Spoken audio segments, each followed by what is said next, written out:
샬롬. 인생의 참된 기쁨에 대해서 오늘 증거하기를 원합니다. 이 보스턴 참 좋은 곳이에요. 경치도 아름답고 바닷가도 있고 뛰어난 사람도 있고 역동적인 도시가 있습니다. 다들 좋은 곳인데 뭔지 모르게 조금 부족해요. 뭔가 기쁨을 얻으려고 스포츠나 음악이나 또는 다른 학문이나 투자를 하지만 뭔가 부족하고 빨리 변해서 잃어버리는 것이 상당히 많습니다. 그래서 세상적으로 이곳은 좋은 곳이지만 정말 우리가 세월이 가도 느낄 수 있는 기쁨은 무엇일까를 오늘 증거하기를 원합니다.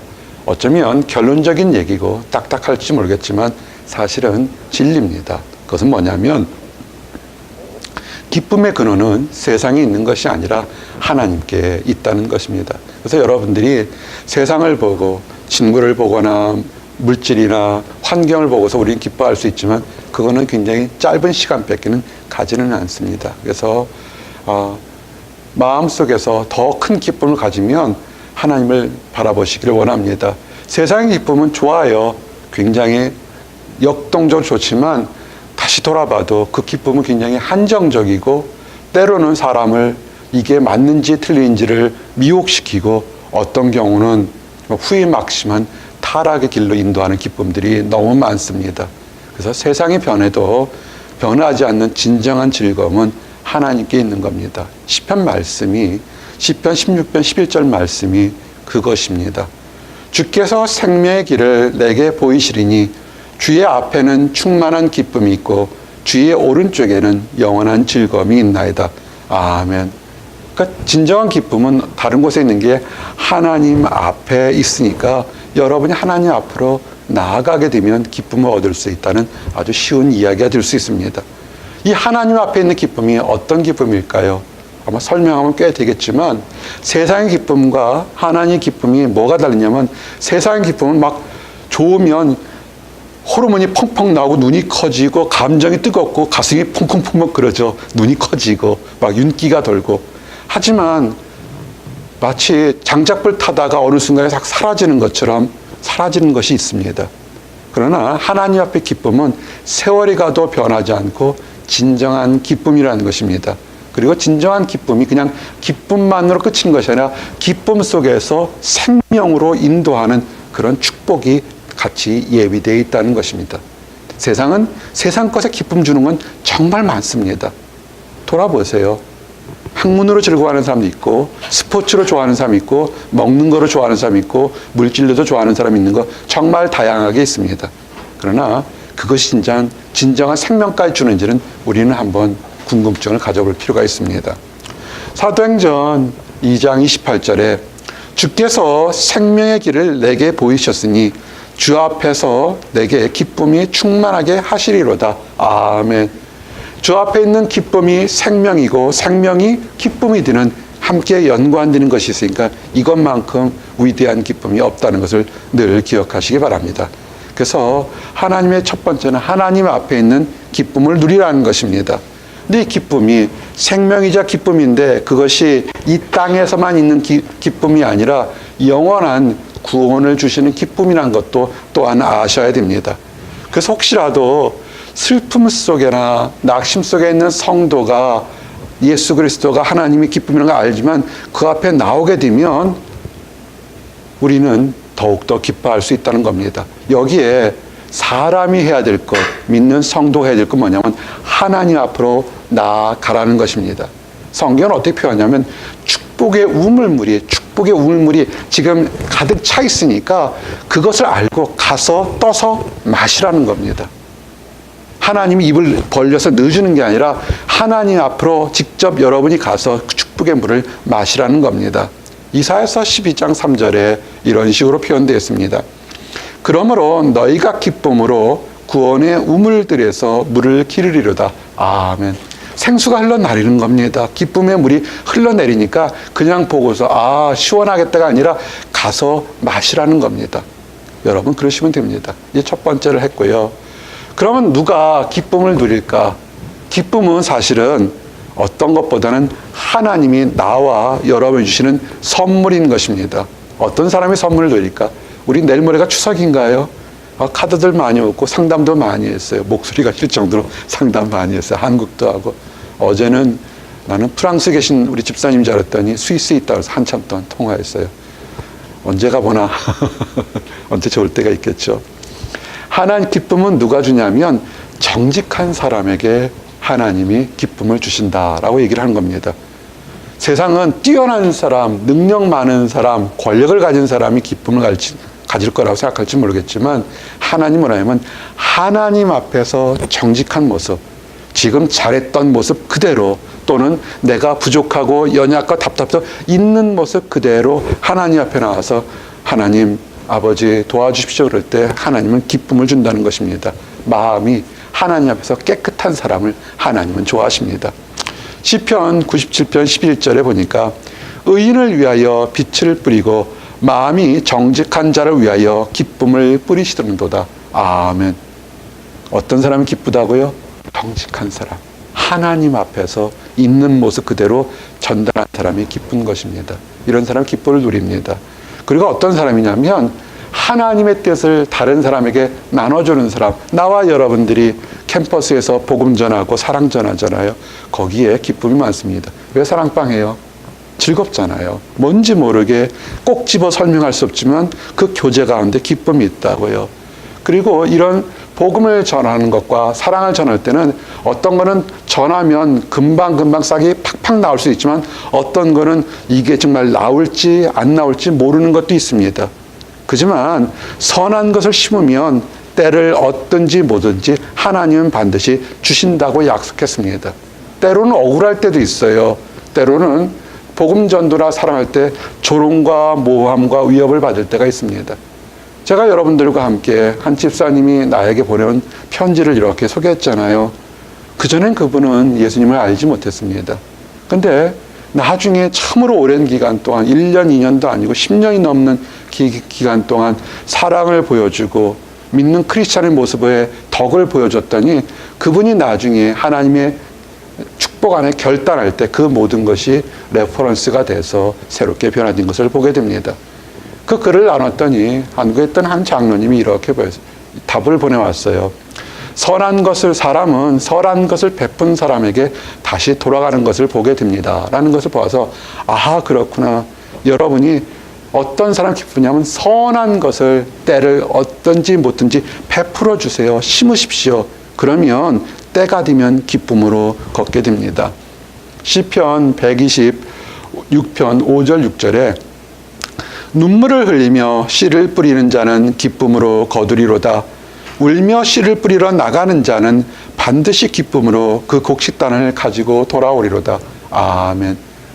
뿌리셔야 돼요. 지난 봄과 여름에 나누지 않았으면 지금부터라도 사랑을 나누시기 바랍니다. 재미난 얘기 하나 할게요. 재밌는지 모르겠는데 우리 아파트 단지에 이렇게 서민 아파트라 앞에 들어오는 입구에는 뭘 못 심게 이렇게 해놨어요. 그러니까 화초나 이런 거 잡지 못하도록 멀치를 뿌려서 아무것도 못 자르는데 누군가가 옥수 씨앗 하나를 그 앞에다 확 심었나 봐요. 어느 날 갑자기 이렇게 올라오는데 나는 금방 알겠어요. 요만큼 자랐는데 옥수수예요. 옥수수예요. 그러니까 다른 사람들 바쁘게 살다 모르는데 그냥 아무도 자라지 못하고 땅에서 옥수수 자라니까 얘가 영향을 받아서 지금은 이만큼 자랐는데 나도 옥수수인데 수수더라고요. 이만큼 굵어졌어요. 그래서 가을 풍경으로 참 좋습니다. 모르겠어요. 생옥수수를 누가 사다가 먹다가 버렸는지 떨어졌는지 아니면 다람쥐 갖다가 심었는지 자랐는데 정말 보기 좋았어요. 사람들도 너무 옥수수 하나 크게 자라니까 수수인데 멋있는 것 같아요. 여러분 심으십시오. 지금 당장 내가 외롭고 답답하면 사랑을 심으십시오. 요새 사역 중에 크리스찬 사역 중에 해야 될 게 가장 중요한 게 뭐냐면 외로움을 어떻게 처리해 주고 상담해 주는가 하는 것이 그것이 하나의 목회 사역인 것 같습니다. 목회의 방향은 이 작은 목자가 잘 정했던 것 같습니다. 사람마다 외롭습니다. 외로우면 어떻게 한다 합니까? 사랑받고 싶어요. 그럴 때 사랑의 씨앗을 나눠주십시오. 한꺼번에 크게 엄청 지구를 움직일 만큼 그런 사랑 아니라도 상관없습니다. 옥수 씨앗처럼 조금만 말 한마디 따뜻한 눈빛, 긍정으로 끄떡끄떡하는 그런 표현 하나가 다른 사람에게 축복의 씨앗으로 넘어가게 됩니다. 그리고 어떤 사람이 또 기쁨을 누릴까요? 여러분들이 많이 누리는 학자의 영을 가져서 올바르게 대답하고 생각하는 것. 얼마나 많은 시간 연구합니까? 그 기쁨이요. 연구하고 밤을 새워서 연구하잖아요. 그거 기도하십시오. 하나님 앞에서 학자의 영을 달아서 내가 지금 이 변화 많은 세상에 어떻게 올바르게 대답하고 정말 거룩하게 행동할까를 생각하게 되면 그때 기쁨이 넘치게 됩니다. 사람들 많이 만나놓고 뒤로 들어가서만 머리를 쥐어뜯는 경우 있죠. 내가 왜 바보같이 그렇게 쓸데없는 얘기를 했을까? 제대로 얘기하는 한마디가 우리에겐 중요합니다. 성경은 뭐라고 그러냐면 잠언 15장 23절에 사람은 그 입의 대답으로 말미암아 기쁨을 얻나니 때에 맞는 말이 얼마나 아름다운 거. 아멘. 그래서 하나님 앞에 기쁨 누리는 거 기도하셔서 학자의 영이 넘쳐서 정말 때에 맞는 말을 하고 때에 은혜로운 말을 들을 수 있도록 우리에게 달라고 기도하시기 원합니다. 지금 이 얘기는 우리 지금 아기를 가진 커플에게만 해당되고 앞으로 나는 모든 사람이 또 미래에 될 것이 뭐냐면 선하게 책망과 교훈을 할 수 있는 그런 가정들이 되기를 원합니다. 요새 교육은 그냥 어떻게 보면 방임하는 것 같은 모습도 돼요. 그냥 내버려 두는 것 같은데 사실은 사랑하는 사람을 내버려 두지는 않거든요. 사랑한다고 누구를 핍박하거나 억압하거나 내 뜻대로 하는 것도 문제가 되겠지만 자녀들 같은 경우에 사랑한다고 무조건 막 눌러서 이렇게 해야 돼 하는 것도 그것도 문제가 됩니다. 아니면 네 멋대로 살아라 그것도 문제가 됩니다. 자녀를 양육할 때는 사랑으로 그리고 이해심으로 어린아이지만 동등한 인격체고로 존중하면서 쉬적절한 말 한마디는 그 사람을 인생을 바꿀 수가 있는 것입니다. 기억하십시오. 여러분이 자녀를 양육할 때 어리지만 동등한 인격체로서 사랑으로 이해심을 가지고 합당한 말을 부드럽게 하십시오. 잠언 29장 17절에 내 자식을 징계하라. 그리하면 그가 너를 평안하게 하겠고 또 내 마음에 기쁨을 주리라. 아멘. 이번 주에 사람들 얘기를 듣고 싶어 하는데 어하는 가운데 참 많은 얘기를 상담을 하게 됐습니다.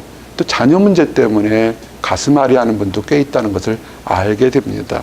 그래서 우리가 미리미리 자식이지만 여러분이 지금 미래의 부모가 될 거예요. 합당하게 사랑을 베풀면서 온당한 얘기를 하기를 원합니다. 어떤 사람이 기쁨을 누리냐면 용서와 회복을 누리는 사람이 기쁨을 받게 됩니다. 참 마귀가 사람을 힘들게 하는 게 뭐냐면 죄책감이나 열등감이나 좌절과 낙심감을 심어주면 아무리 잘 먹고 편안하게 누워도 기쁨이 없게 됩니다. 사실은 우리가 네이클로버 찾으려고 이렇게 잔디밭에 가면 네이클로버를 찾아요. 네이클로버의 뜻말이 뭡니까? 꽃말 있는 거 아십니까? 그 뭡니까? 행복이에요. 사실은 행운을 찾기 위해서 아마 10,000개 중에 하나 나올까요? 어쩌면 10만 개 중에 하나밖에 잘 안 나와요. 찾으려고 보면 안 찾아지는 게 네이클로버입니다. 안 찾아지려면 어느 날 눈에 띄더라고요. 참 재밌어요. 근데 우리가 실수하는 게 뭐냐면 행운을 얻기 위해서 우리 안에 있는 행복들을 다 포기할 때, 무시할 때가 굉장히 많습니다.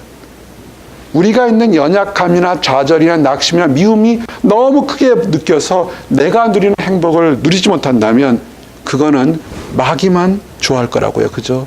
하나님 뭐라고 하냐면 내가 너를 용서하겠다고 얘기합니다. 우리는 용서의 우물가로 달려가서 기쁨의 구원의 기쁨을 맛보면 되고 하나님께로 달려가서 생명의 기쁨을 맛보면 되는 겁니다.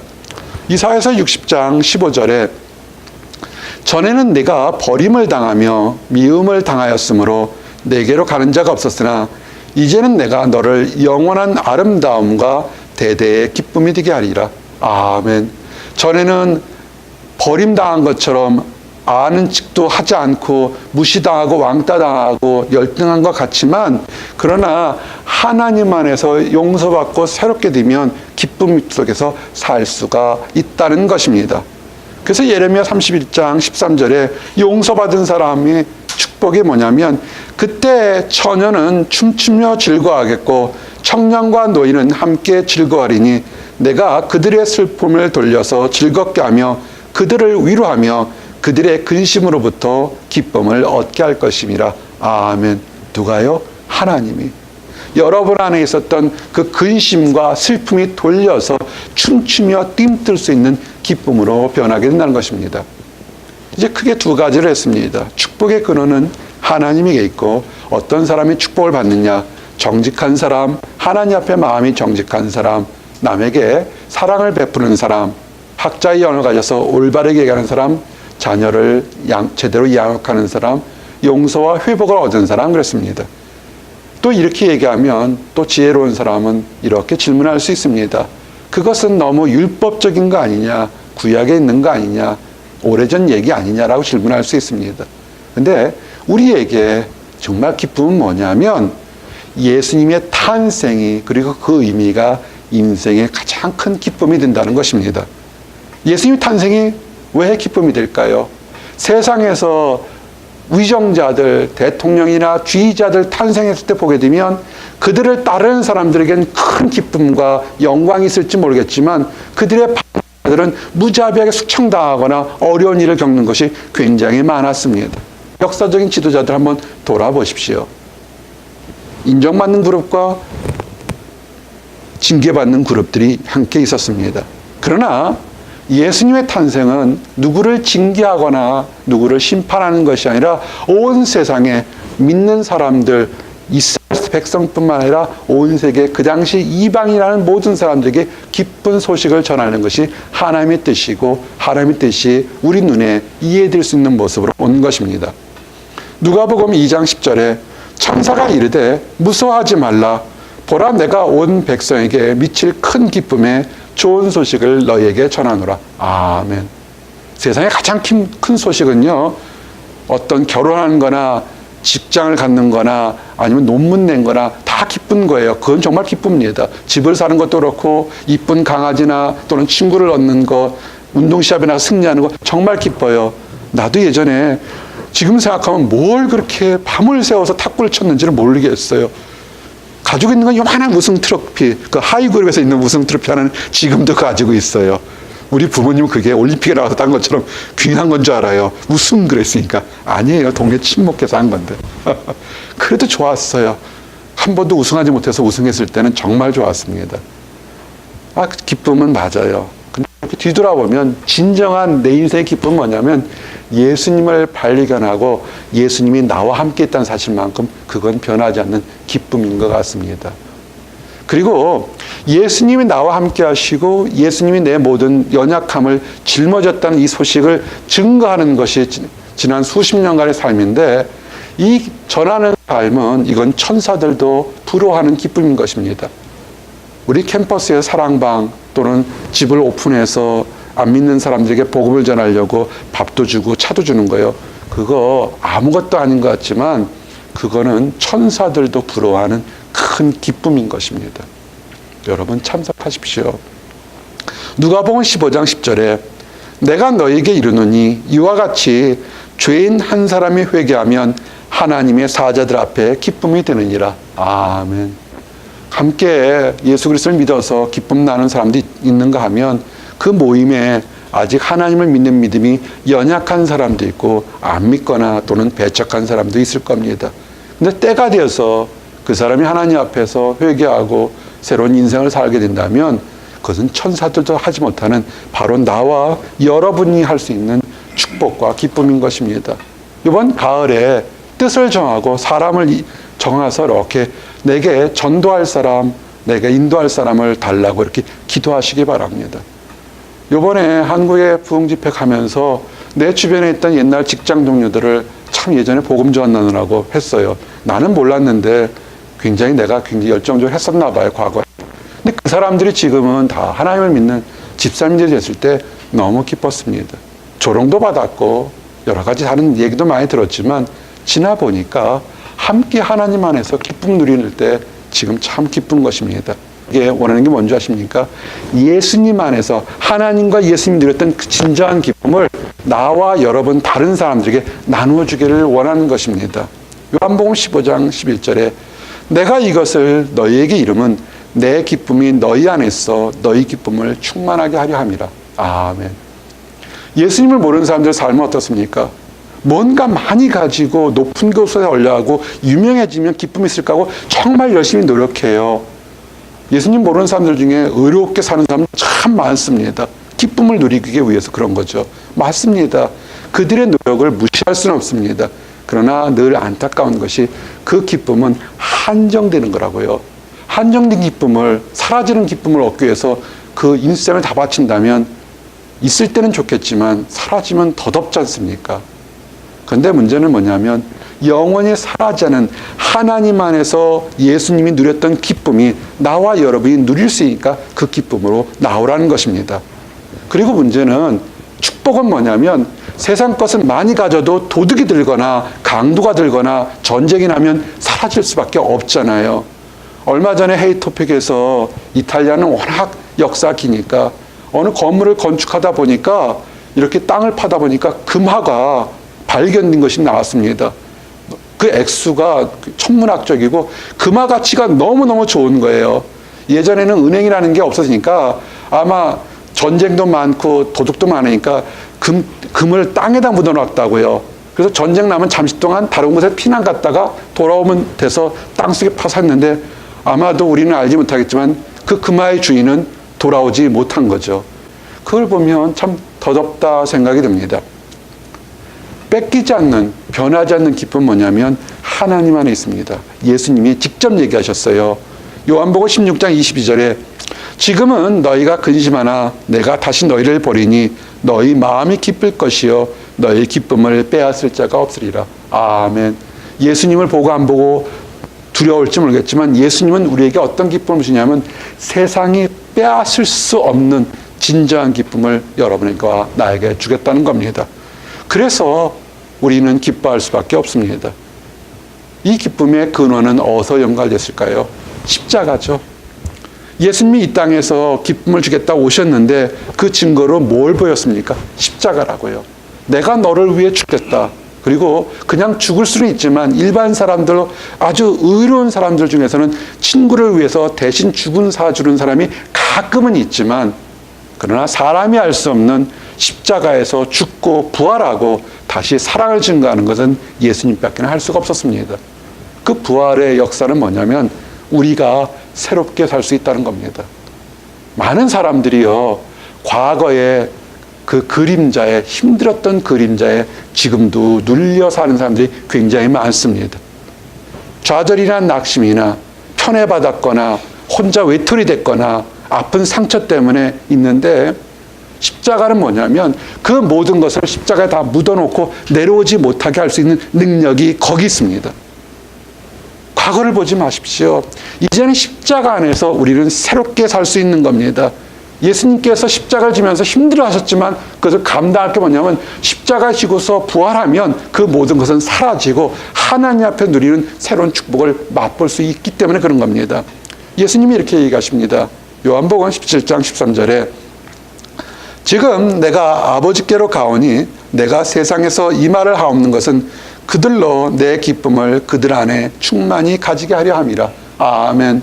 내가 지금 아버지께 가려고 하는 게 뭡니까? 죽었다 십자가에 부활하려 하지만 그러나 그런 과정이 뭐냐면 내가 아버지 안에 뚫었던 그 기쁨이 우리 믿는 모든 성도들에게 그대로 누리게 하겠다는 것입니다. 그럼 이제 어떻게 할까요?